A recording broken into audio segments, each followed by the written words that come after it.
To tell the history of Zeega, we really have to go back to 2008. It was actually in the context of the election.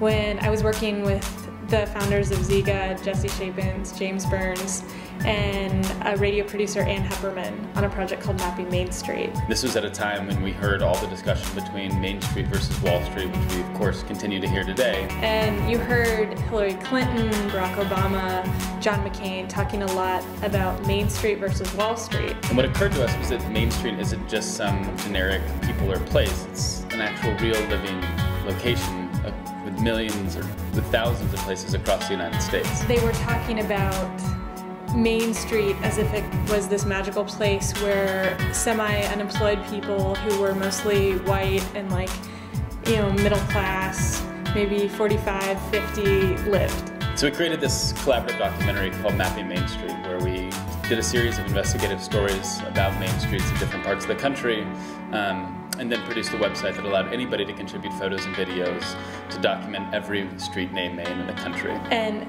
the idea was to try and travel around the United States and then ask other people to also contribute to this map of all of these places. And it was in the context of creating this project where we saw many people participating in all different forms, from photographs to stories posted on Vimeo, that we wanted to kind of create a system that would allow others to create projects similar to this. To make that project, it involved about 15 people. It was done in partnership with the Association of Independents in Radio and the Corporation for Public Broadcasting. So we had this small grant from the Association of Independents in Radio to do this project. And to really experiment with the next generation of the web as a creative medium.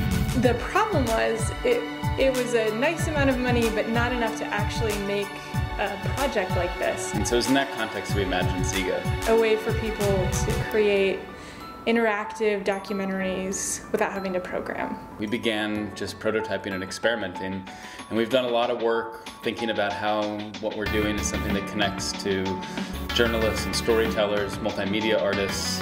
It's also something that we've done a lot of work in thinking about libraries and archives, how the vast collections of historical information, contemporary information can be brought together in an easily to use and accessible format to really just make the media and the material that is online now and the recordings that people are making around the world accessible to anybody, and not just accessible but truly useful, to make it possible for people to make new things out of them and to let people's creativity run wild online.